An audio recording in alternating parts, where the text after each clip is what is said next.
Good evening, ladies and gentlemen. Welcome into round 10 of the Ride365.com Nationals powered by Versus PC live here on SYS TV.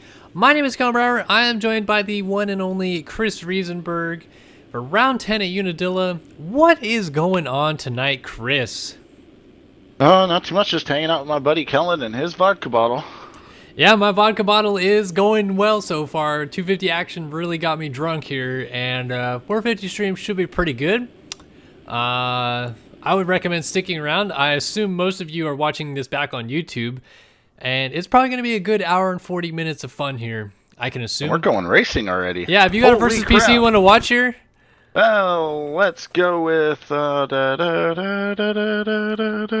Chase Blakely, number 20, BPC Husqvarna. He's got a couple overall wins on the year, and we'll check him out. Versus PC one to watch. He's lined up between our top two qualifiers, Adam Holm and Jesse Mullins.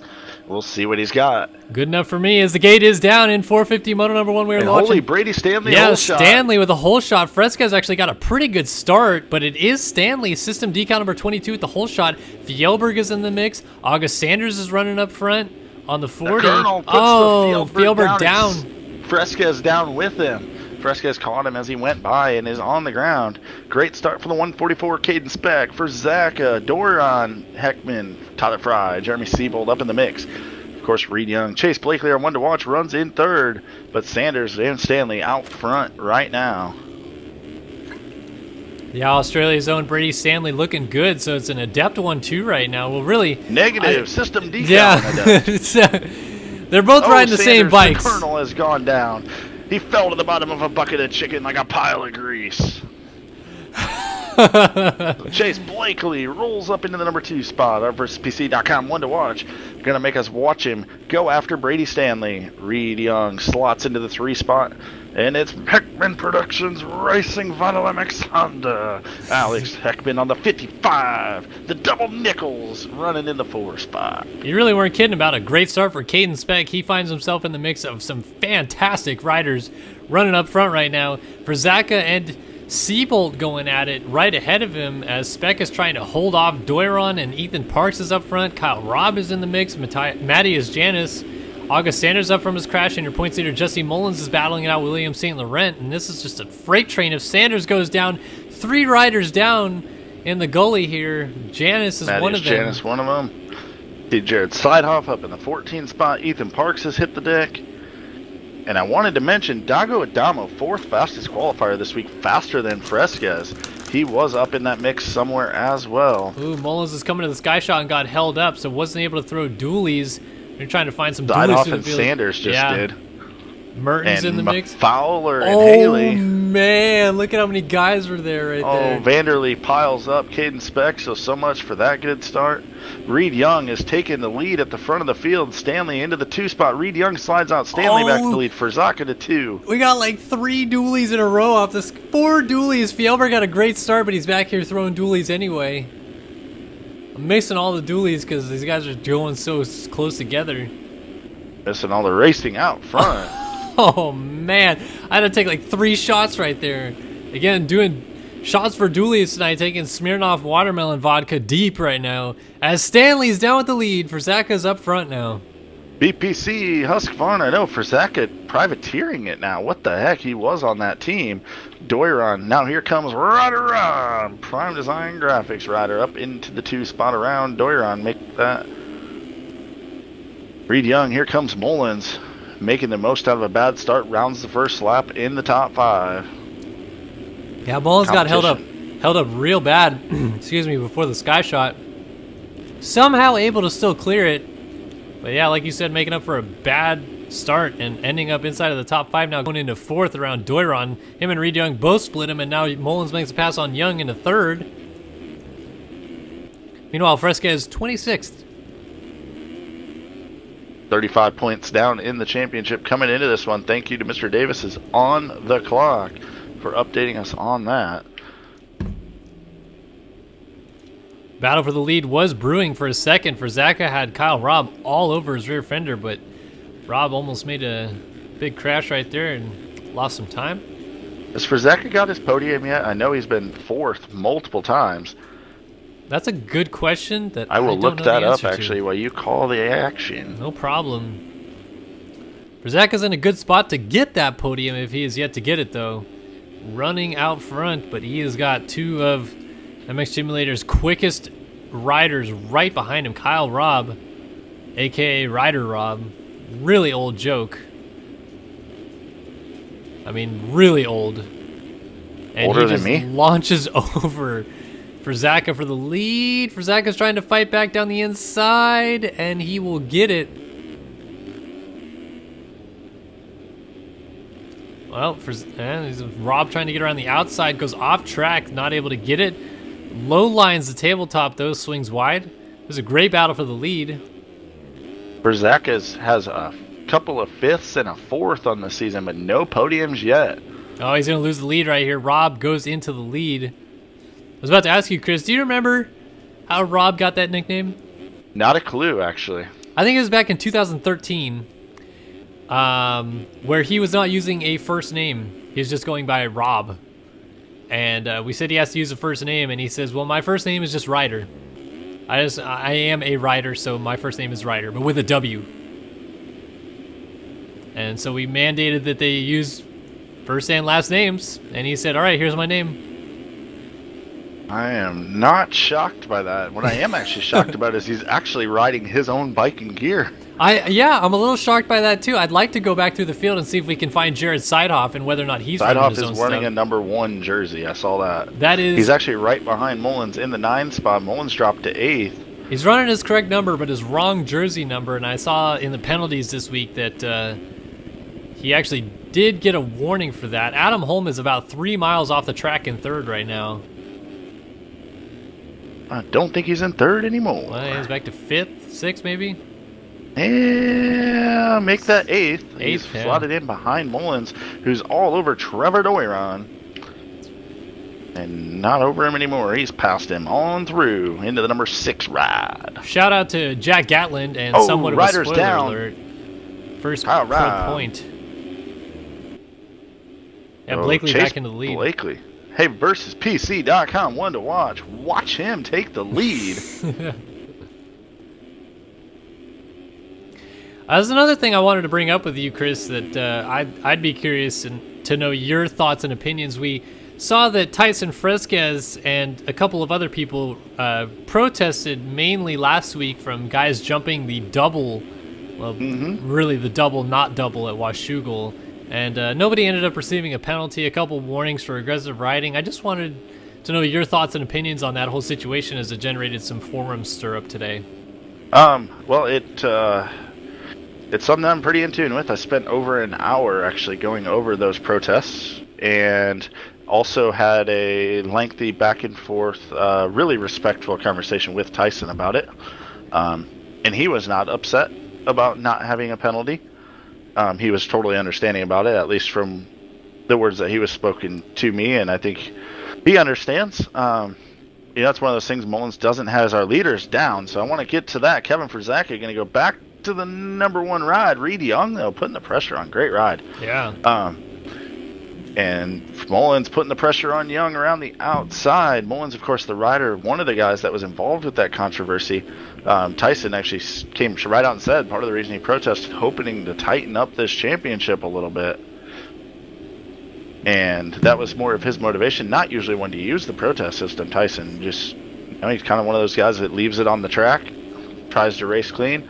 And one of the things that we had talked about, Tyson and myself, is guys like Mullins or Tyson Fresquez, who have been racing with us for a really long time, they don't have a history of being dirty riders. We try to give them a little bit of leeway and benefit of the doubt when it comes down to that stuff, because it's not a history, it's not a pattern. It's not something like, oh man, this guy's piling into people every single week, we need to do something about it. And it's always going to be controversial, especially when it affects the championship. I mean, protests are controversial enough regardless. Which is why I'm glad that I was actually able to have that conversation with Tyson, make sure that he was on board, at least understanding of the decision, because we love having Fresquez racing with us here in Race Factory Gaming Competition.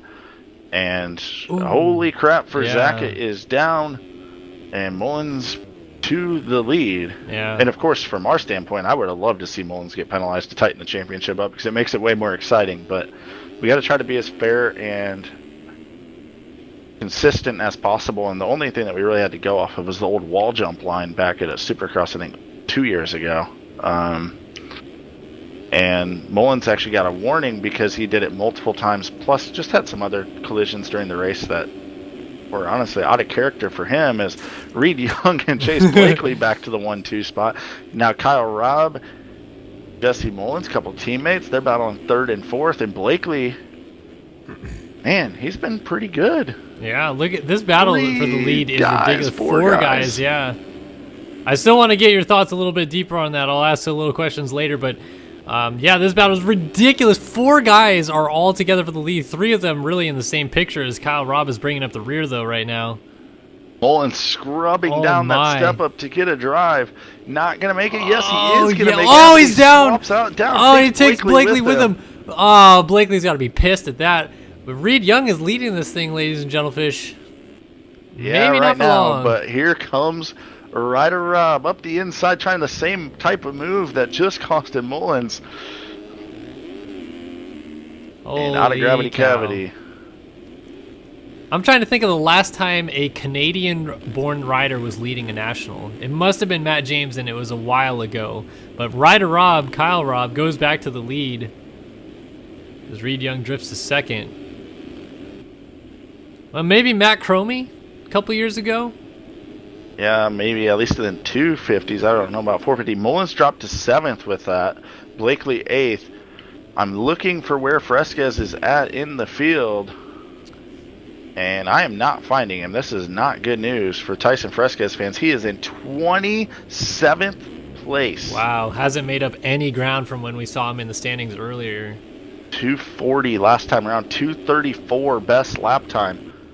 Yeah, Mullins now finds himself kind of in a battle here, but Reed someone Young's on the down, 151 so just did a sick barrel roll. It was a lap Stanley rider, though. goes to the 2 spot for Zaka.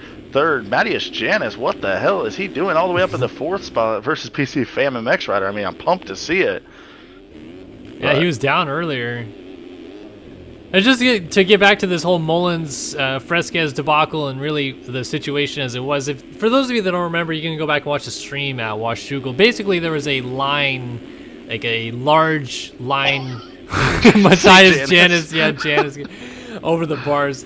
But when you come down out of the, there's like that little sky shot step up, you come down out of the back section, you could cross over heading back into the woods for the final time and double across. And a few riders ended up landing on some guys because they were doing it in traffic, and Mullins was one of the guys that ended up doing it and landing on Fresquez. He did it twice. I believe. Yeah, he hit Fresquez twice, almost identical both times. Right. And part of the reason also that his was a little bit worse than the guys we saw in the 250 class is he was closer to Tyson. Right. And actually landed on him on the landing, where the other guys was past the landing. And that's why you'll see Mullins actually did get a warning. The other guys, there was completely no penalty, and there is a huge difference there. A warning, it's not necessarily means like anything you do wrong that you're on probation, but at the same point, you've been warned, so you need to be cleaning up your actions. Whereas a no penalty is no penalty. We don't look at it any differently. It's not a ding on your record at all. Correct. So just to kind of clarify on that situation, you felt our leader's down again. We got Rob down off the track, so Stanley to the lead. But just to clarify on that situation before we get too deep into the moto, you guys and the commission of, the committee, I guess, that decides the protest felt that the line that they were taking to kind of almost go off the track to do that line wasn't enough to be an illegal line at that point, I guess, and it was just more of an aggressive riding situation, like a T-bone pass or anything like that. The way that we look at that is, if we say something about it before the race, then it would have just been a no-go. However, nothing was said prior, and they weren't cutting any bails to do that line. Right. And I obviously, you can see if you watch it back and whatnot, there are yellow stakes there. A lot of guys in the game, if you mix and match versions, low res versus high res, or low res and medium res versions of the track, you actually won't have yellow stakes on your track. And they are hard to see with your graphics settings low. So we try not to go off of those in those situations. So we didn't feel like that was something that we just wanted to justify as a track cut situation on there. Nothing we felt comfortable with judging as a track cut.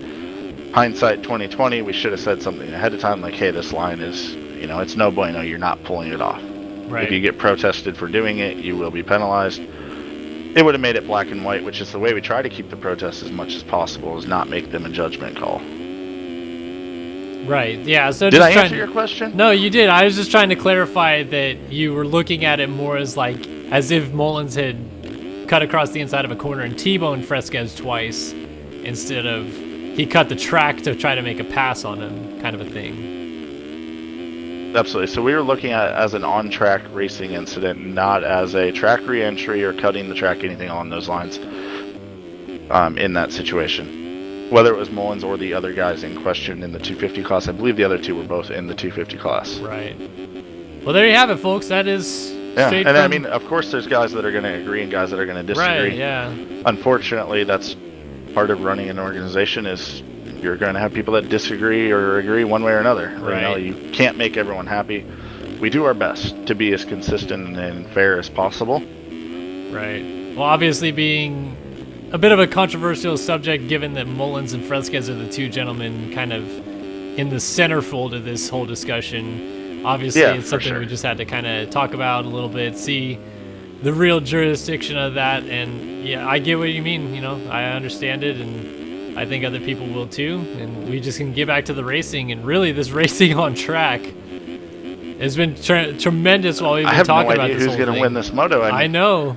I expected when Mullins got out towards the front that he was just going to run away, but he's got Brady Stanley leading right now, and Kyle Robb is right there behind him. And Mullins did lay a 2:14.9 down last lap, so he is on the prowl for sure. Maybe finding his flow as we're halfway through the moto. I'm going to let you stay on this top 3 battle, unless you want to watch the Sky Shot for a top 10 rundown by the folks. Mullins down, but yeah, go ahead and give us the top 10 rundown. All right, well, there's Brady Stanley throwing her dirty. Kyle Robb comes through in second. There's Farzaka, Blakely. Mullins not going to have a run. Is he going to whip it for us at least? And not really. Adam Holm coming around in the 6th spot. This is the FamMX.com top 10 rundown for all your graphics needs.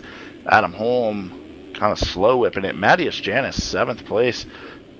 There he goes. Throws it late throwing it. That's kind of cool. Reed Young, nice ride going in 8th.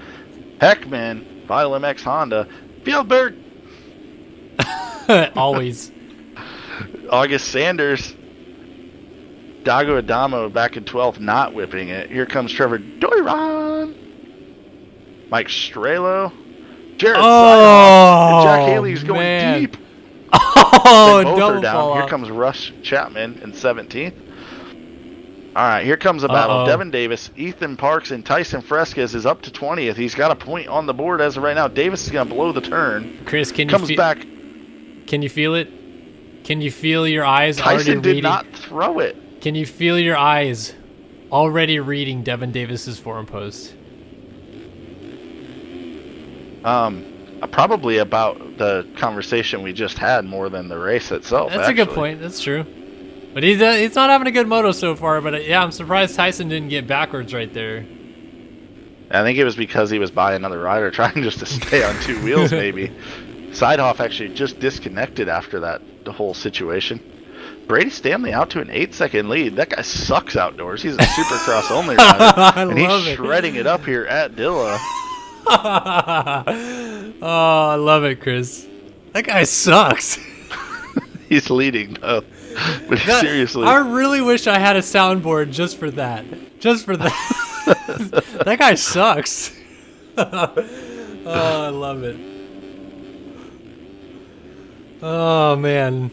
Yeah, Stanley's leading this thing. Blakely second. Mullins just made the pass back on his teammate Kyle Robb into 3rd.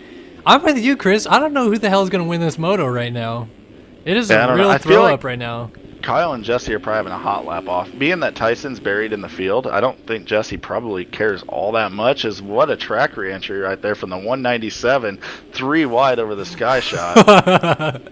Let's see who that ripper is on the 197. That would be Ethan Howell, iLab.com. I haven't heard Team iLab since Mikey Owen. No kidding. Wasn't good at the game. And then he was good, and then he's not good again. But Yeah, Mike Owen, I need to make a video about this. He is the enigma of MX Simulator, right? He was just not good, and then he was fantastic for 1 year, and then he went back to being crap. And then he disappeared, and we miss you, Mikey. It's true. Mikey, come back. Whoa. You blame it all on me. Mikey, come back. Those of you guys that were not around during the Mike Owen days, that dude was chill, raged, and exciting to watch all at once. He was like... Those were the glory days of MXS for me. It was really like if you put Tyson and Devin together. Mikey would kill you for saying that, by the way. It was just like, you're right, he was so relaxed. And then other times he would throw his controller. I think he must hold the record for most broken controllers from MX Simulator, right? At least the most burnt pizzas. Right? Mom, the meatloaf. That's Mike Owen. Definitely the most monsters drank during an MXS race, for sure. I'll give him that one. So true. But I mean, come on, he's had to have broken like 5-6 controllers from MX Simulator. I mean, we've seen the Snapchats. We've seen. Wait, Kyle Robb just disconnect. Did he really? In sixth. In sixth. Kyle Robb just rage quit from 6th. That is it, folks. That is it in a nutshell. Kyle Robb's career. I mean, it did say disconnect. He could have not rage quit and timed out or something, but I'm guessing he just quit. That's Kyle. Yeah, that's Kyle. That was like that's a Mikey Owen move right there, actually, as we're talking about him. That's something I would expect to see out of him. You know what, as a Brady Stanley move? Getting dirty on the sky shot while leading the race. It's true. But it's an outdoor. It's an outdoor, and Brady's leading it. You know, the Australians are quite good at that, talking about Mike Owen. Upside down, dirty, whatever. That's patented Mike Owen. Leads races, throws massive whips, doesn't care. I think it's just the Australian way of growing up. They teach them, doesn't matter. You got to throw it, send it for the kids. It's almost like denim danger. You know, doesn't matter. Still going to send it. Wow, things are all kinds of mixed up as we're 20 minutes in. Brady Stanley leads by 8 seconds. Versus PC.com, one to watch. Chase Blakely about to go under fire from Jesse Mullins again. I think Blakely's a little upset about how Mullins took him out, trying to pass him right through this section a few laps ago. Well, let's see. I mean, they're about to go to battle again. Maybe we'll see fisticuffs. Brzaka runs in 4th, that elusive podium. Still hasn't been able to get it. Here comes Mullins driving down the inside of Blakely again. Blakely left the door wide open, but maybe that's on purpose. Shot by. Oh, man. Is Blakely just going to drive it in here? Nope, he's kind of letting him have it.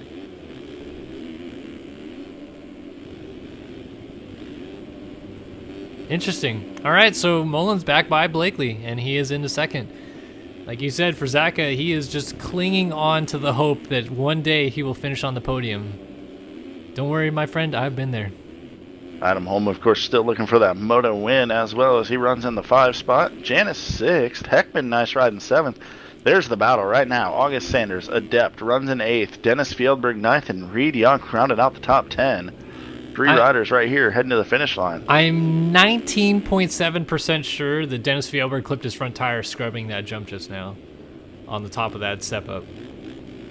Well, it's just par for the course for Fieldberg. Yeah, he stayed, I mean, so low, I don't even know. He doesn't leave the ground straight ever. He scrubs braking bumps, for crying out loud. It's just the Fieldberg way. He's going to go around Sanders here, I think. Maybe, yeah. Well, he has the outside. And well, you know he's going to carry speed and scrub, so. He was through my screen before I even saw him go through the screen. He was just out of the corner. He's already got like a 2nd lead on Sanders right here.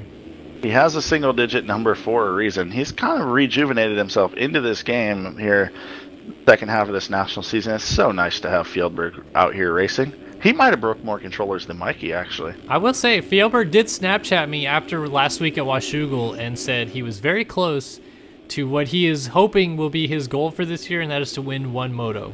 So he just wants to win 1 moto, does Fieldberg. Just win once. He's got a 2:15.2 fast lap, so he's got some speed still in the tank. He's also got a very bouncy-looking setup going on. But he still gets upside for Fieldberg down. over the sky shot. I mean, that was big for most guys, but for Fieldberg, that was mild. Battling out with Heckman. Yeah, here. we haven't talked at all about Alex Heckman being in this group, but he's putting on a good ride here. Oh, we talked about him because I said he's got the double nickel Vital MX Heckman production. The double up here in nickel. the top 10. Double He nickel. doing double nickels down the super slab. Up through screw you he goes. Done reckon he's going to try to lock himself here in the number 8 ride. Maybe go after Fieldberg for 7th. All right.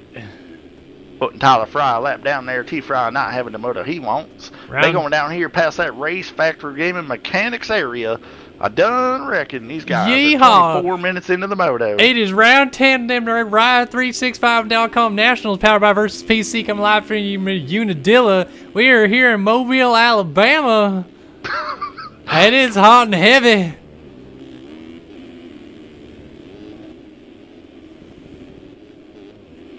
No, but really, Brady Stanley just went down with the lead. And he won't have the lead when he gets up because here comes Mullins. Mullins done got that rope out and lassoed him in. He's got that number 1 ride. The number that matches his bike is now his position on the racetrack. Hopefully he'll send her for the kids here off that big old table jump. Let's see it. It is going to be Boner Air Mullins. No, he actually gets sideways, so I'll give it to him. Oh, Stanley getting more sideways. Here comes Chase Blakely. Let's see Adam Holm here. Holm, the scientist. Yeah, that's not too good right there, I'll tell you what. I done reckon he need to work on his whipping skills. I'll tell you, the redneck worker of the day here is asinine, man. I'll give his face a 2 and his asinine right there, I'll tell you what. For Zaka. They make paper bags for that shit. That is finger-licking good whipping right there, I'll tell you what. Oh. Alright, let's... Wait. Who's Blakely all over? I don't know. Mullins, who just went flying off the track. Yeah, what the heck was that? And Stanley's back to the lead. And now Stanley's got a lever who's trying to let him go by, and then he realized, oh shit, he's actually going to the same line as me. Now he's going to go on by. Brady might just pull this dang win off. No. Maybe. Mullins is all the way back to 4th. Where did we lose for Zaka? He's all the way to 5th now. Mullins double crashed. Obviously, we saw his one off the track, but he must have had a fall off before that, no? I would think so. Yeah, he was already out of the lead. That's why I was really confused. I was like, wait a minute, Blakely's all over Mullins, but Mullins was leading. I don't really care about the fucking 8-wheel. I'll use whatever goddamn voice I want on the stream. Brady Stanley leads the race. I think I scared Kellen away, boys. I'm right here.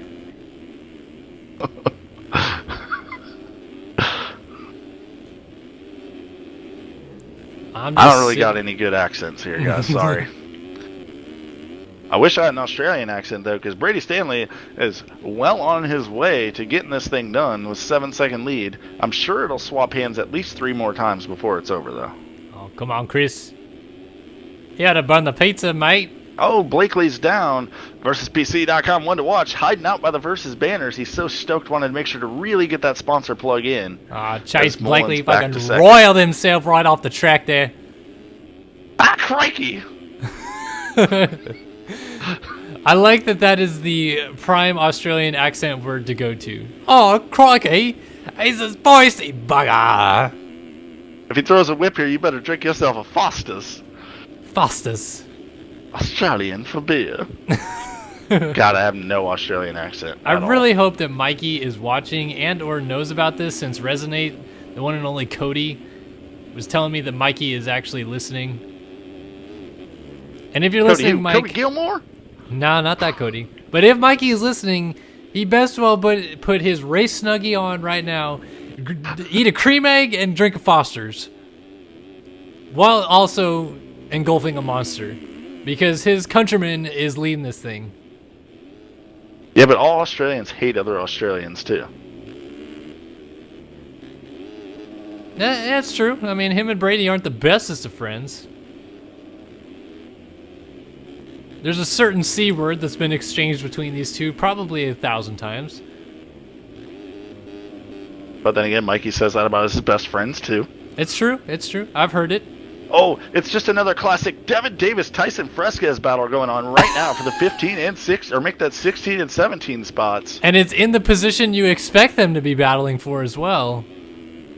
I mean, they're just absolutely shredding. Oh, absolutely damn.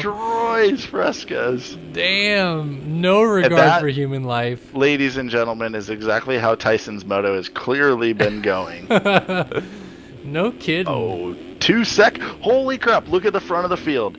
Adam Holm has not won one of these things yet. We said we don't know who's going to win it. He's 2 seconds out right now on Brady Stanley. And not too far back, the shark is lurking. Jessica Mullins. Oh, man. She's got her hair flapping in the wind. Oh, my temperature's up to 192 Kelvin because we're in chemistry. It's time for the man Adam Holm to go win this thing. This is his chance. The 2-lap board's going to come out in half a lap. We've seen him with the lead blow it this late in the race, but we haven't seen him coming from behind with an opportunity to do it. I don't know. He's close, but Stanley's been riding pretty solid for what it's worth here. And you know Brady's not going to make it easy on him. No, but all these lappers are going to try to make it easy on him. And Mullins is not that far back. He is not out of this either. His fast lap's a 2:13.2, which is 2 seconds faster than Adam's fast lap. So, a lot can happen. We still don't know who's going to win this thing. I'm still drunk and I haven't taken a shot this moto. Well, either you lied to us or you took something like on lap number 1. Nope. I did take one for the sky shot.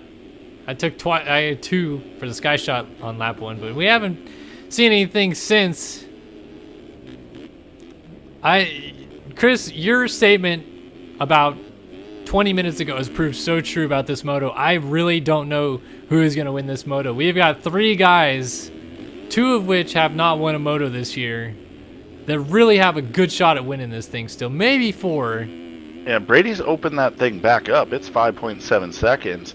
Even with a 2:26 last time around, I don't even know what's happening here. Adam Holm has some pressure from Mullins. He's used to that late in these motos by now. Now, speaking of pressure, I think Adam Holm has had the pressure get to him a little bit. He was right on Stanley, and then suddenly, like you said, Stanley's pulled it back out again. And it's like almost like Holm was like, oh, I can win this thing finally. Oh, and then he just started freaking out and making a bunch of mistakes.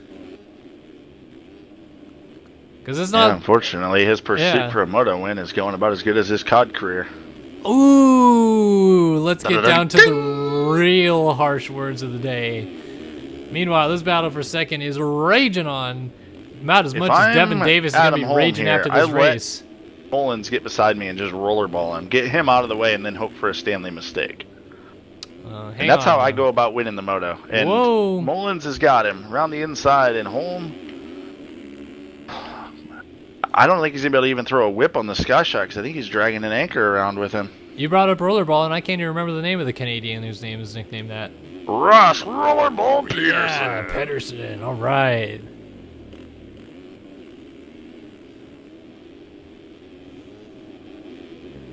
So Stanley, 5.6 seconds over Mullins. White flag coming out this time around. A lap and a half to go. All right. Put your money down. Put your money down, gambling man. I'm taking Mullins. You're taking Mullins? Stanley just fell down. Stanley, not off the bike. Well, and Stanley, now he did fall down again. Still not off the bike. All right, I'm gonna pick Holm. I want him to win his first moto. I mean, I could help everyone out by broadcasting to Mullins to throw a burner down on the last lap and hope he blows it. I'll tell you what, it is going to be Holm or Mullins.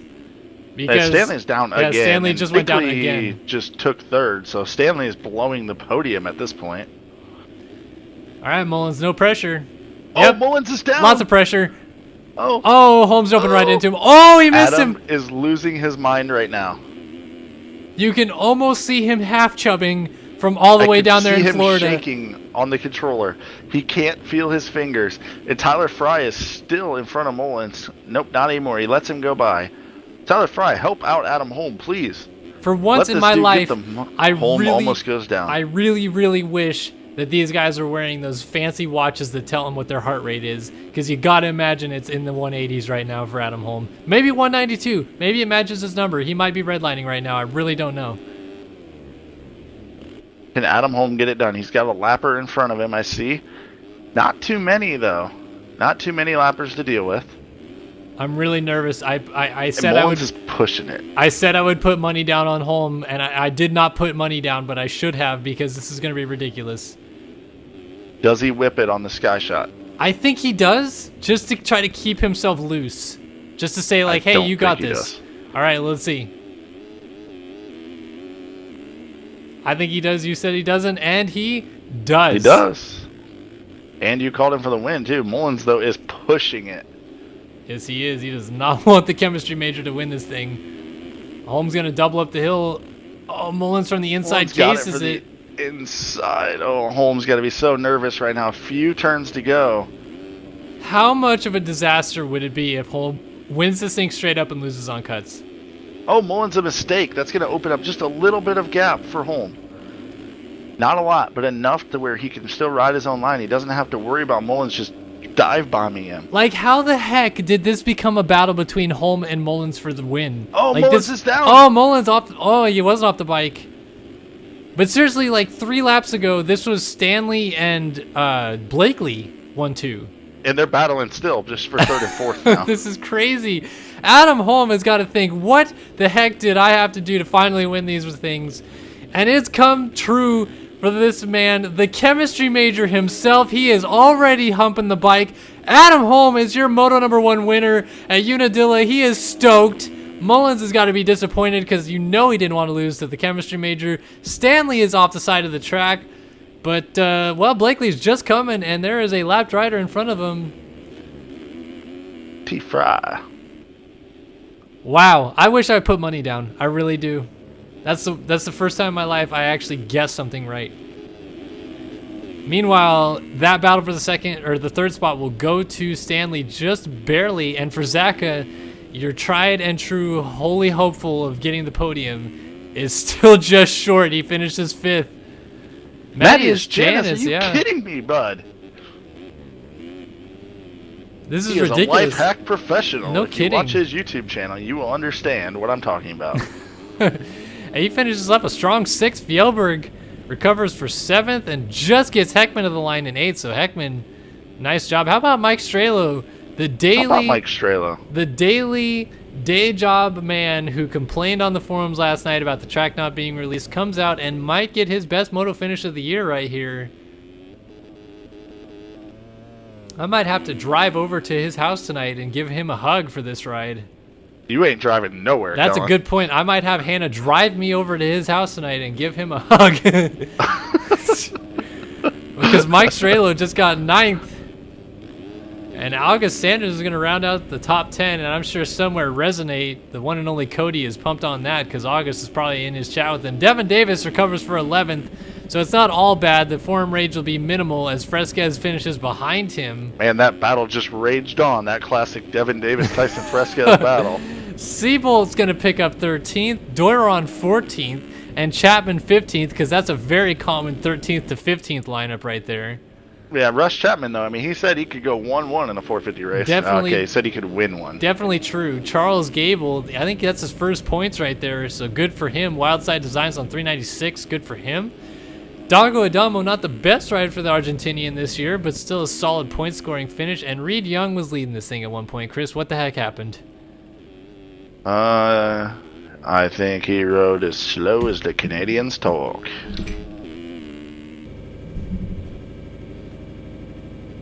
Ethan Parks, Peter the Locomotive-like, round out your point-scoring riders.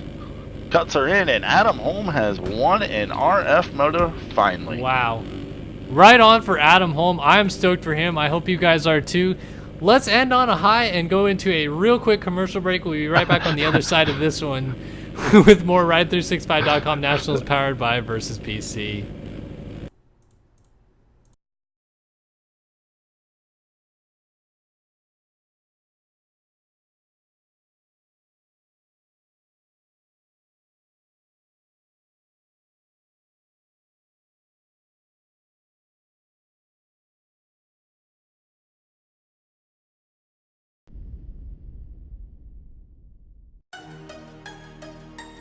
RaceFactoryGaming.com would like to thank the following sponsors for their continued support.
All right, ladies and gentlemen, welcome back into the round 10 Unadilla National, the Ride365.com Nationals, powered by Versus PC. My name is Kellen here for Star Your Systems TV, joined again by the one and only Chris Rieseberg. We are going into Moto 2. Chris, you got a Versus PC one to watch for us? Well, let me load in and we'll pick somebody. I mean, we should have just picked Fjellberg for an excuse to watch him, but I think he's going to be up in the top 10, so we're going to see him plenty. Let's see. Who do I want to show some love? Kyle Robb is lining back up, by the way. Uh-oh, disconnected in Moto 1, lining back up for Moto 2. I'm just going to go ahead You know who I want to watch? Go ahead. I want to watch the Bomber, Jordan Vanderlee. Let's see what the hell he's doing out He's there. racing tonight? What the heck? Exactly. But I was flipping through names. I'm like, the Bomber's on the gate. Speaking of Canadians leading races, damn. Yeah, did we forget about him when we were talking about that? I think we did. I really do. But he hasn't led a race in a while. Dude, he's not Canadian. He's freaking from Iraq. You get it straight. Oh, very true, very true. All right, 32nd board of sideways. JLV is going to go ahead and just moonwalk his way right off the track. And it is time to go racing here in Moto number 2 at Unadilla in the 450 class. We are underway. It is a good start from the middle. That is Fresquez. Is that Fresquez? I saw a Vulcan guy. It is Fresquez gone out front. Our one to watch is laying 3 straightaways over, piled up in turn number 1. Adam Holm, Moto 1 winners down. Fieldberg's down. I think Heckman's down. just about everybody on the inside gate went down right there. Mullins was one of the guys that went down right there. So Fresquez leading kind of sucks for Mullins. How about Charles Gable? Chase Blakely, Rush, Daddy Chapman, Dago Adamo. Peter the Locomotive Like running in the 6 ride. Hey, every time Peter gets a good start, we don't talk about him. So I'm going to talk about him for a second so that he can't complain about not getting any stream time. As he's battling out with Jeremiah Seabolt here in the number 7 in 6 ride. I mean, I really do want to give credit to Peter, and he's doing a fantastic job, but holy hell, Charles Gable's in 4th. Like, the level Well, he was in 2nd, but I mean, the anchor cable is out on Charles Gable. The poop to underwear ratio right now for him has got to be in the 97% range, I assume. He is really tightening the sphincter right now. Mullins is 25th, by the way. Just want to note that right now so we can watch the charge through the pack here as Fresquez in the number 1 ride. Blakely 2, Chapman 3, and Charles Gable. Oh no! Oh, he's down. And now the suspension wizard himself, Peter the Locomotive Light, goes up into the number 4 spot. Oh, a lot of guys getting caught out by that crash. Fjellberg just saved a really ridiculous crash right there. I'm really curious. Dago Adamo, 4th fastest qualifier, has a good start here. He's running in the 5 spot. I want to see what he can do with a good start. Holy crap, Peter just got dirty on the sky shot. Oh, Kellen for Zaka. Billy Kunis just went flying off the face. I'd already poured a shot for that D-Bolt one. was backwards. All right, there's Atom in the 20th spot here on lap number 1 as he hits the sky shot. No whips for him. Mullins 24th, Vanderlee 25th. Roy Mitchell got sick. Jack Fowler, but they're too spread out. Here comes Heckman. Mertens, there's 2 spread out. Mertens, a nice whip. Jeff Cooper. Higgs. Some of those guys are getting really high. Strelo and Kyle Robb, 34th and 35th. JT George rounds out the field. Back to the front. Blakely's taking the lead. Chapman to the 2 spot. Adamo 3rd. Fresquez has fallen to 4th. I was giving some hard times to Chapman between the motos saying, hey, where's that 450 win? Atom's got one done and you still haven't. Oh, man. I feel like these shots are getting harder and harder every time. Have you ever had Smirnoff vodka? Yeah, but not the flavored crap. Yeah, I'm having watermelon. It's good, but damn, it's like really getting out my tongue every time I drink these now. Yeah, that's why the fruity stuff sucks. Yeah. It's supposed to go down easier, not harder the more you drink, but that fucking flavored crap. Well, I'll tell you what, I had Ciroc peach vodka at whatever the last race was that we did, and it was not bad. I'll tell you, it didn't really affect me that much, but golly, this Smirnoff is killing me.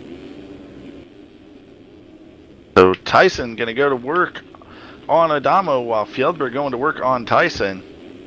Not to mention, I just want to watch this to watch Fjellberg hit the sky shot. So we're gonna hang out back here in the 3, 4, 5 spots momentarily. Yeah, I don't think this is how Tyson hole shotting is really drawn it up to end up outside of the lead already.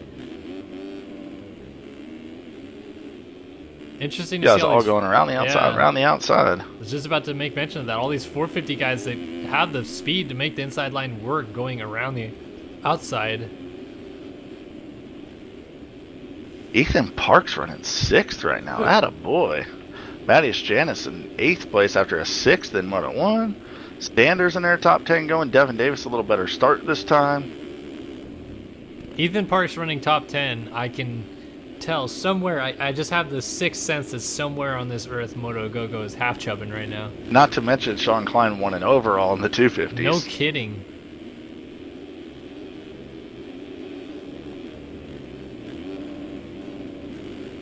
Blakely has got these second motos down pretty good, huh? Yeah, a little bit. Already won an overall this year, 2-2. Wow, Fresca's dropped to 5th now. Fjellberg got around him.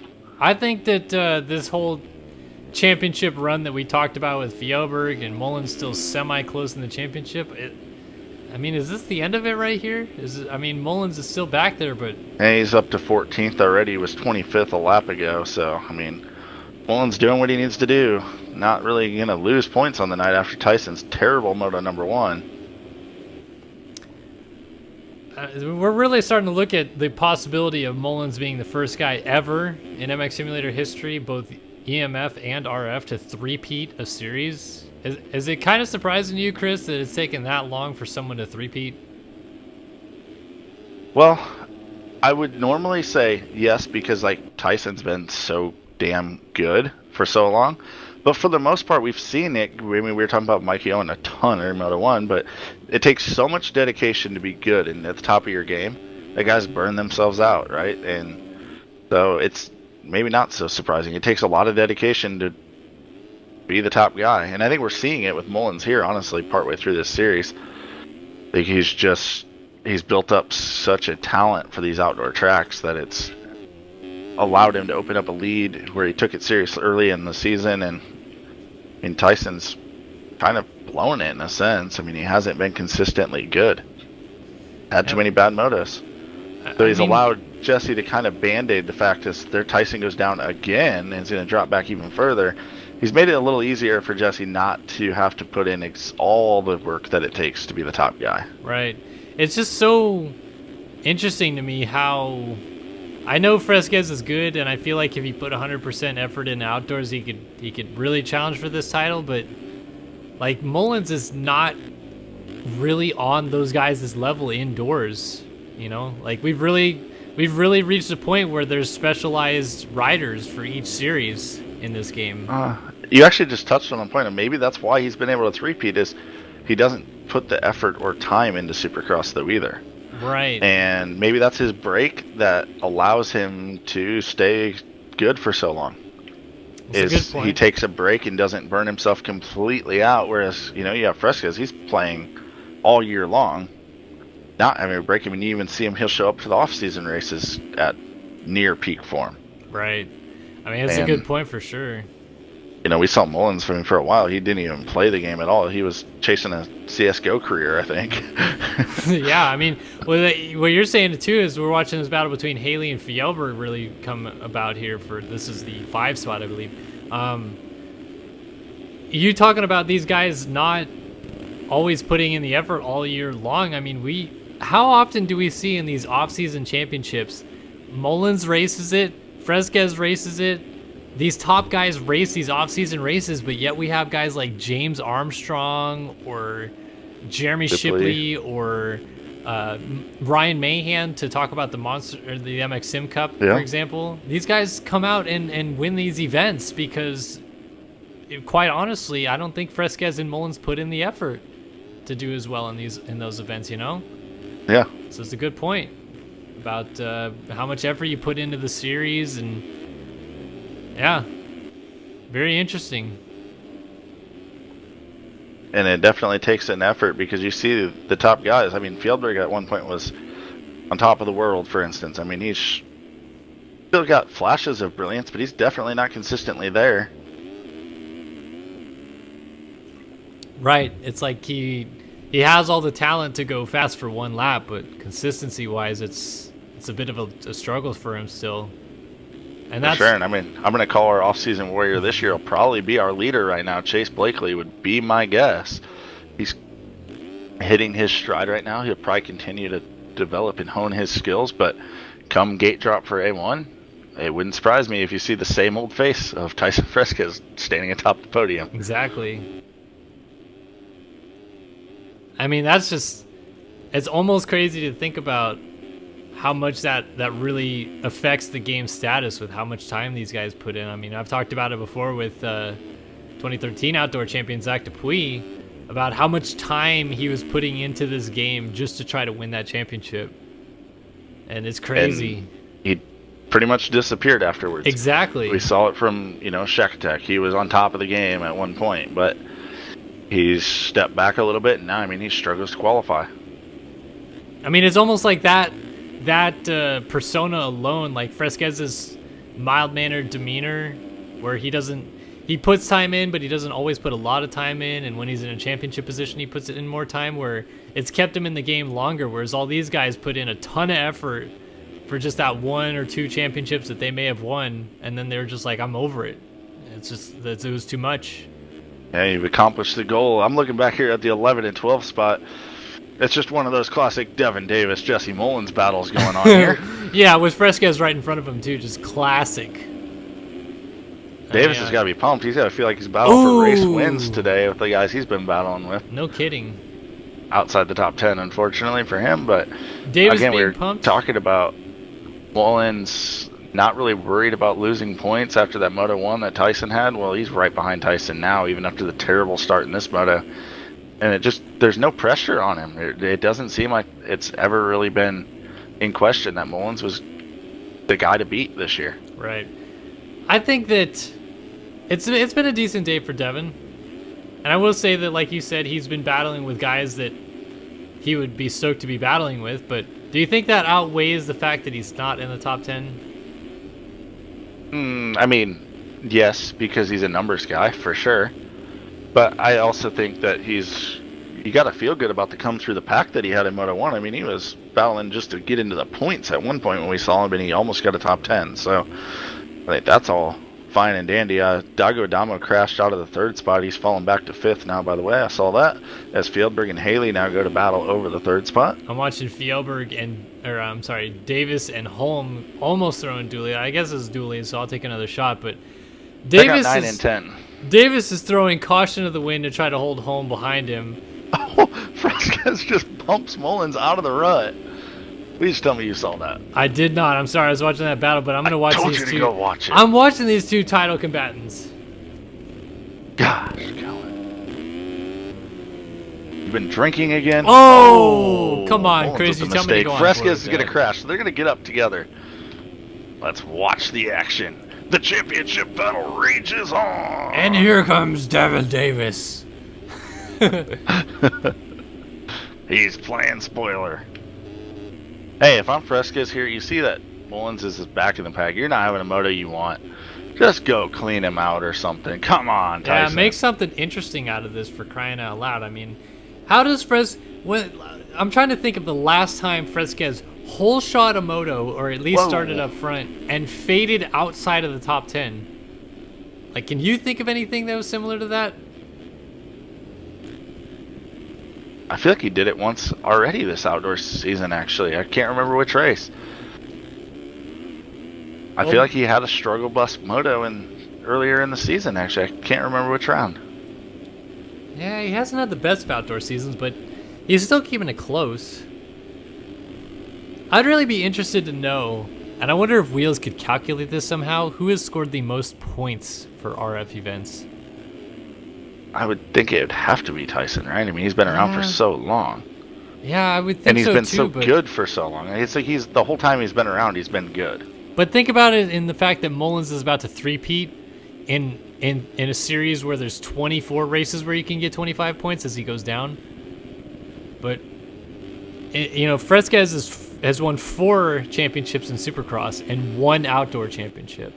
And 4 Supercross championships where but even in the outdoor titles he didn't win, he was still scoring a lot of points, is I guess where I'm getting at. Whereas Mullins in Supercross didn't literally race. Plus, he didn't come on the scene as early.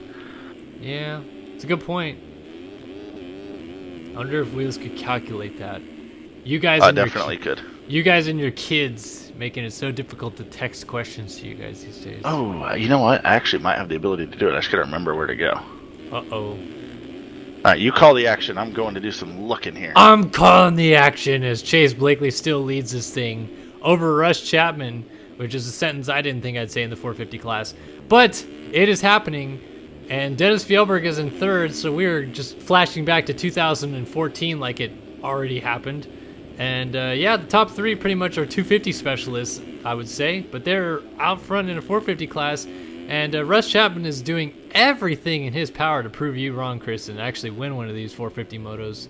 That is for certain. He's looking absolutely fly as a kite in that shift gear, which doesn't make any sense as a sentence, but it works.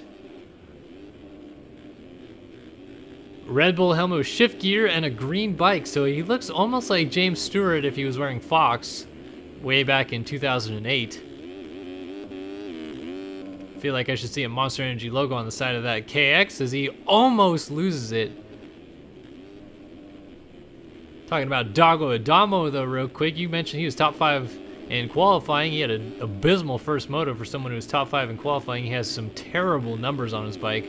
The 1 and 2 look fine, but that 4 looks like just terrible. There's no real words for it other than terrible. I don't like that 4 font, but hey, he's running in 4th right now to make it worth his while. And he is about to run in 3rd for that fact as the number 3, aka who he was in 3rd. Dennis Fjellberg, he goes down. He's still going to get backwards on the sky shot because that's only what Fjellberg does. And right behind him, Jack Haley gets backwards. So I'm pretty much just going to go ahead and take another shot because that was worth my while to do it. Gotten to the point where when I pour shots, they really don't go much in the glass, to be honest with you. But Fjellberg goes down again, so he's back into the 5 spot, maybe 6, as Matthias Janis is looking to pick up maybe a top 5 overall today.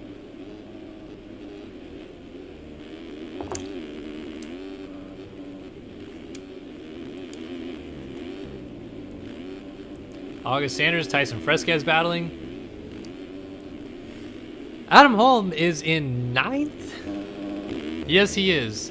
I really have no freaking clue what the overalls look like right now. I'm just gonna guess that Blakely could win this overall, but he was 5th in the first moto, I think. 5th or 6th.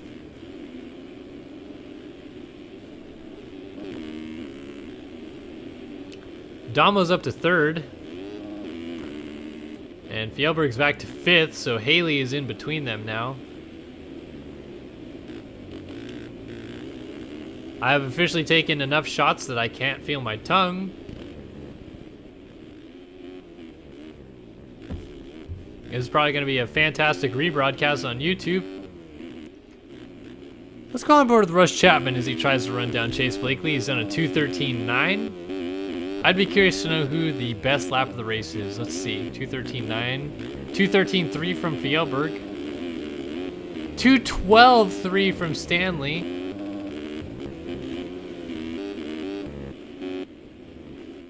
Yep, 2:12.3. Fastest lap of the race from Stanley. We'll go on board with Chapman, though, because he's not too far off the fastest lap of the race last time by. He is trying to reel in Chase Blakely.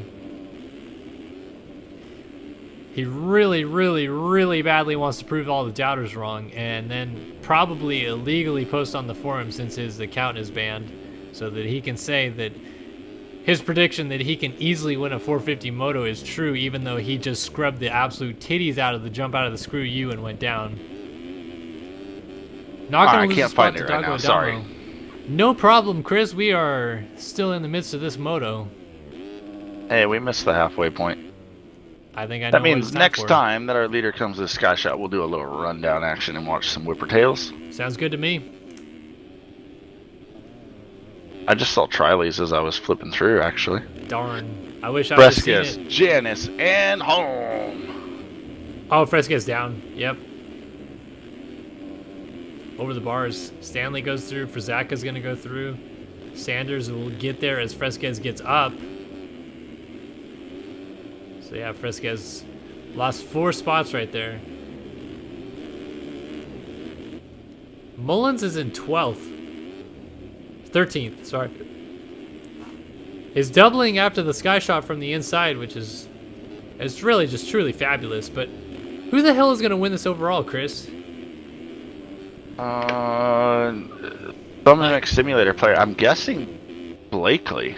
Well, where was Blakely in the first moto? Because Adam Holm is looking at 1-7 right now. I can tell you in a moment. But I mean, like, is Adam Holm really going to Joey Savacci us at Unadilla here, or what? All right, let's see. Moto number 1 results. Blakely was 3rd in Moto number 1, so he'd be sitting on a 3 and a 1. Yep, that will do it. And that, you know, Blakely Be his 3rd overall win of the year. Yeah, 3rd overall win of the year, but he hasn't won an overall with a moto win yet, has he? I thought the first one he won, I thought he had a result something like a 7-1 or something stupid. He won an overall at Muddy Creek going 2-2. Oh, okay.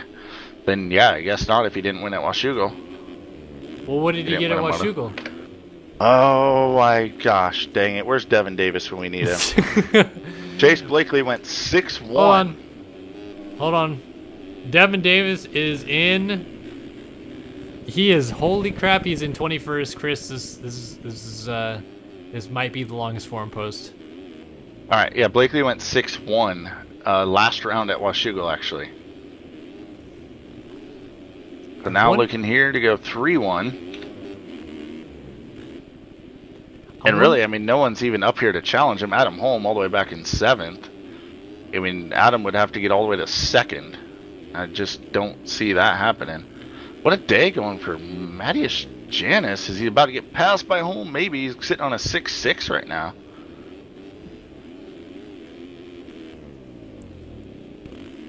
I really wonder what, like... Oh, Blakely's down with the lead. I wonder what the longest forum post was. Russ Chapman is going to go to the lead, though. Maybe not. We got a battle for the lead on now.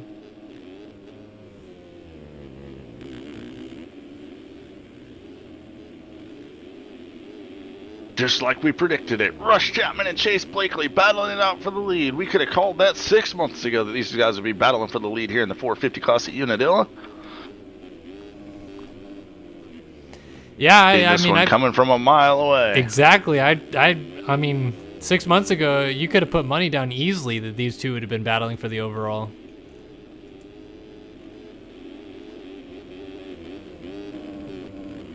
Oh man, Blakely got a great drive. He's trying to swing around the outside.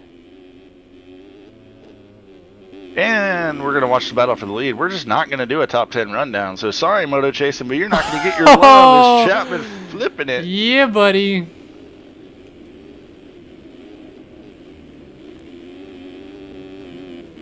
Rush, even if you win this, I just want you to know that Adam did it first. Ooh. Burn! Oh, I love it. Oh, here goes Blakely trying to slingshot around the outside, around the outside.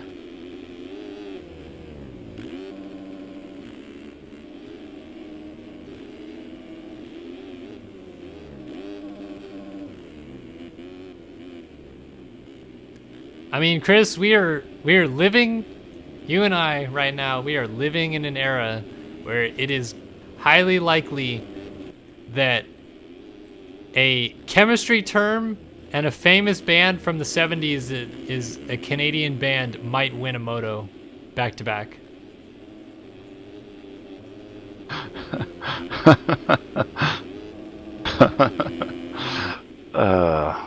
All this talk about Ryder and all these other weird names that have become popular these days. Race, yeah, another one. Champ.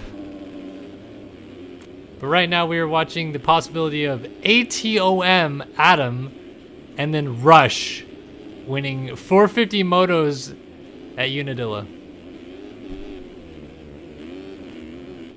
Rush, watch out, he's in a hurry. He's rushing somewhere, but meanwhile giving chase is Chase Blakely. See, I'm no good at the puns, Chris. But doggone it. Doggone it. I'm in third and I'm coming after you. Oh, man. Yeah, you can't really do anything fun with Dennis's name. It's really standard. Dennis gonna get my third. Dennis be my third place. Y'all don't know Jack. I'm in 5th, but I'm going for 4th. It's Revin Kevin for Zaka, running in the number 6 ride.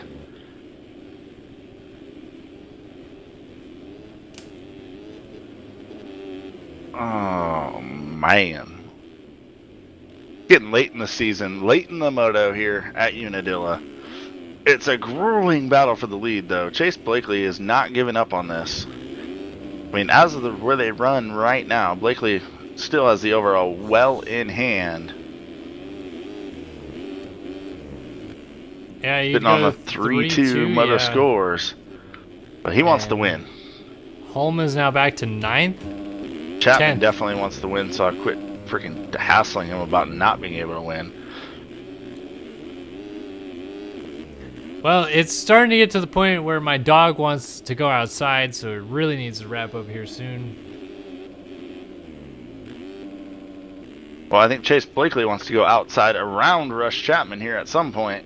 They have a couple lappers coming up in front of them. Across the finish line, 25 minutes, 45 seconds. There's a huge group of lappers in front of these guys. I have a feeling this is going to play a part in this battle for the lead. There's one rider down right there. I think that was the locomotive Peter Like. Blakely clipped his wheel a little bit, it looked like. Saves it. Now 2 guys down. Whoa. One was Devin Davis. Yeah. And 728, Brandon Holdsworth? Brandon Holdsworth.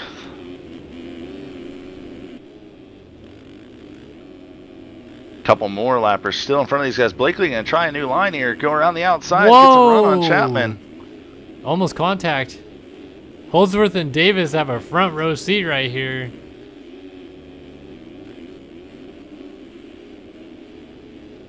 I think Davis really badly wants to pass Holdsworth, and therefore they are both pushing up to the back of Blakely and Chapman.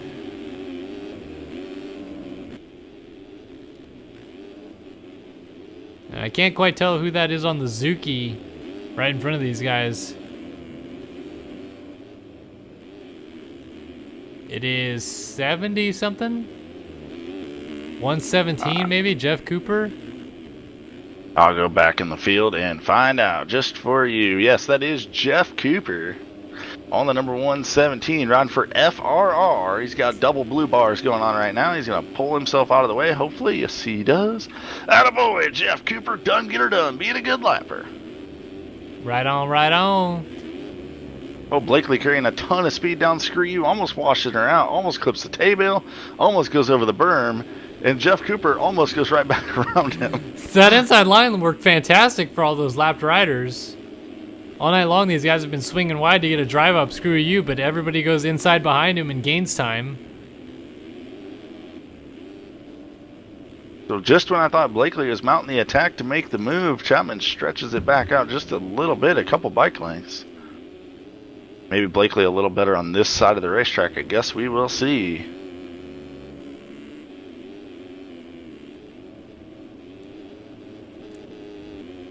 Well, let's see. Mr. Rush Chapman hanging in there after a great Loretta Lynn's last week. Yeah, He got a 6th overall in a class on his 125, and Blakely's down. 125 schoolboy? Nah, I think so. Nah, I think so. They got a couple different 125 kind of classes going on down there now. Just in case chat didn't catch that, that was nah, think so. Yeah, I don't know. Chris, you're about to be proven so wrong right now. Rush Chapman is going to make the longest forum post on a fake account. Oh, it ain't over, buddy. Remember that first moto? I was proven wrong there, too, by the way. Wrong. It's true. I did bet on Adam Holm winning that thing, and then bet he would whip the Sky Shot and got them both right. I don't know why I didn't lay money down.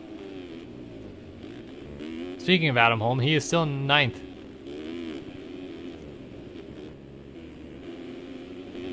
Adam Holm is Adam Holm, Jesus. Russ Chapman is not out of this yet. He's only 4.5 out front.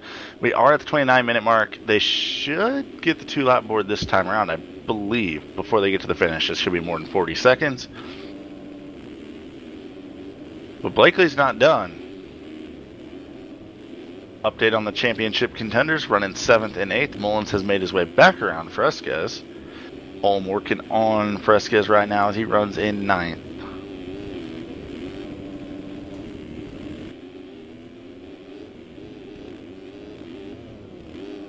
Chapman's got some more lappers in front of him to deal with. I might be really drunk, but Chapman looks like he is hauling the mail right now.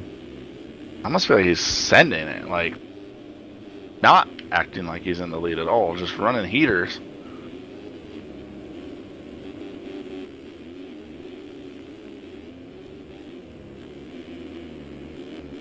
Well, Blakely is trying to keep him close, but at this point, we are about to hit the 2-lap board, for that matter. And Chapman looks pretty comfortable with the lead. That was only a 2:16. His fast lap's a 2:13. So although it looked like Rush was really sending it, lap time didn't really show it. He's trying to put Strelo a lap down, and Strelo a little bit of a cross jump Carl, and Chapman a little slide out action. Uh-oh. You know, only a 2:16. I can't run a 2:22. Chapman only ran a 2:16 though. Well, only in comparison to his own fast lap. See.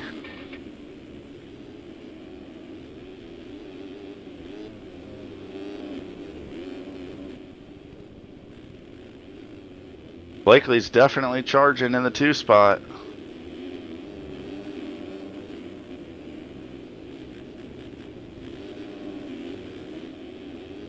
How about Doggo Adamo? I mean, we haven't talked about him at all, but could this be the first time that the blue, white, and blue Argentinian flag is represented on the podium? Well, I don't know where everyone's from there like you do, Kellen, but I'm going to just go out on a limb there and say most likely in the pro ranks, at least, in the 450 class especially, yes. Because he has 20 seconds over Fieldberg, and I doubt he's going to blow that. Doggone it, he done it. He done doing it. You know who else is doing it, though, is Chase Blakely. He's closed the gap down to 3 seconds. He is pushing it.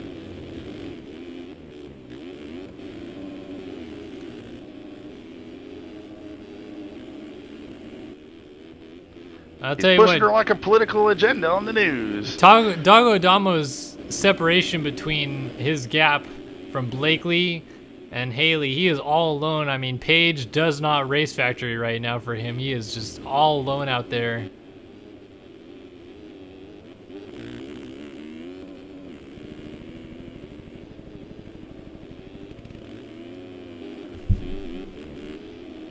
All right, white flag flies for Rush Chapman. One more, 3-second lead.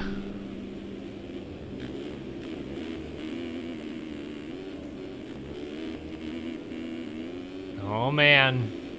Well, at this By point, the way, I mean, we never checked in with our VersusPC.com one to watch, Jordan Vanderlee, but he has rage quit the Moto. well, okay, this is a good point not to watch him. If Oh, Blakely's down. So Rush Chapman can be able to cruise this thing home now. just a wild if here. If Blakely gets passed by Adamo and goes 3-3, what exactly does Holm need to win the overall? 7? See, a 3-3 would be 44 points, right? A 3-3 would be 40 22, points. 40 points, sorry. So 25 and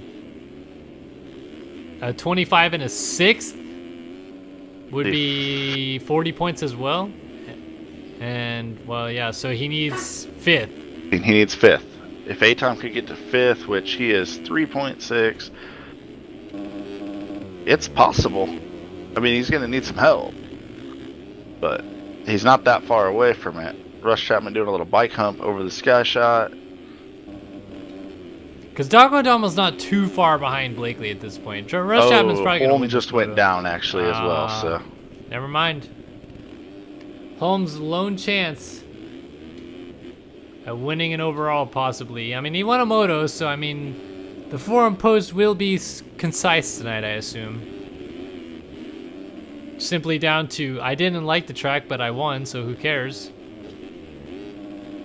Russ Chapman is going to say, eat a giant flaccid penis, Chris, because I won. Maybe. I mean, he's trying to loop his Larry down the start straight. I'm just bummed that I can't keep the joke going anymore now.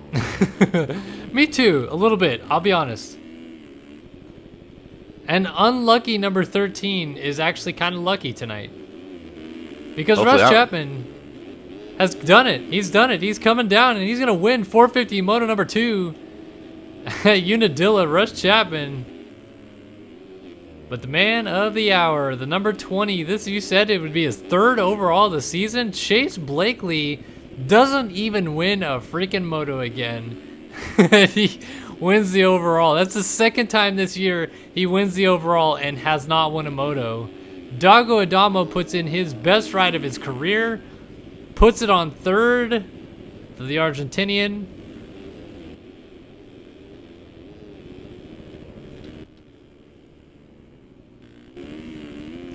Dennis Fjoberg, probably wondering why Norway is not better than Argentina tonight. Well, I mean, really tomorrow, because Dennis Fjoberg is currently looking at a clock that says 5:06 or 5:16, I should say, p.m. or a.m. in Norway. Przaka comes across in 5th. So once again, Chris, Przaka's futile attempt at the podium is just never going to happen. Although maybe he finished on the podium overall tonight, I don't know. Mullins ends up 6th. Holm ends up 7th, so actually Holm will beat Mullins overall.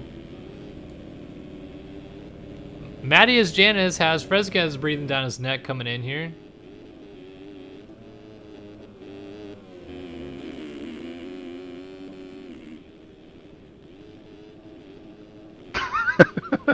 Rush. And Chapman immediately in chat on stream says, "What was that, Chex? Who's not winning 450s?" Well, Chris, I think you're eating your own words tonight. Does it taste good at least? I was kind of hungry. Thanks for the crow, Rush. I appreciate it. Like I said, I'm just bummed I come up with a new joke now. I got something new. Well, who's the new joke of the 450 class then, man? I don't know. There's so many people that have won races this year. Well, we still have the fact that Kevin Przaka can't podium, so. That is a good that's a good damn point right there, Chris. Thank you for coming through in the clutch. Przaka cannot podium. Never will. Can't happen. Alex Heckman put on a solid ride. He's going to go somewhere in the top 10 and 12th for his scores.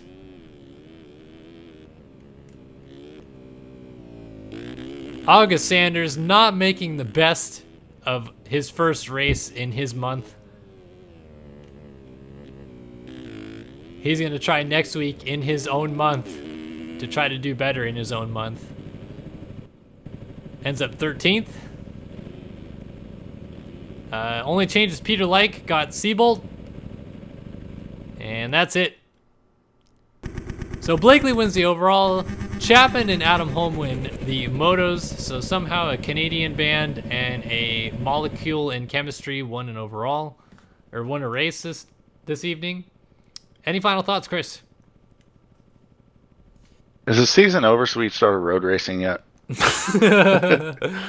No kidding. Well, I will say final thoughts for me at least is that we'd like to thank all the Race Factory Gaming sponsors for not condoning this broadcast, because really it was out of hand. And thanks to Chris and Alex Efforts and Stephen Barrington and not Jay Andrew because he never built Petco Park, and Race Carlin, Peter Light, Kyle Robb, a bunch of people that help out. Owen. Mike Owen, Austin Jones, David Deal, bunch of people for helping out. Adam Sween Doggy Sweeney. I'd like to thank Chad Estabrooks for being the first guy to win a Race Factory Gaming National. Don't forget your dog on the podium. I thank you, Scooter, for farting earlier tonight. Just everybody for coming by and having a good time tonight. Hopefully you guys enjoyed the stream. If you did, or if you didn't, the like button is always there, and the donate button is already there because I'm really in need of a new liver at this point. I am so drunk, I can't feel my own tongue. But thank you guys for watching round 10 of the Ride365.com Nationals powered by Versus PC. Thank you, Chris, for joining us again as always. And we'll see you guys next week. Budds Creek coming up. All right, we'll see you guys then.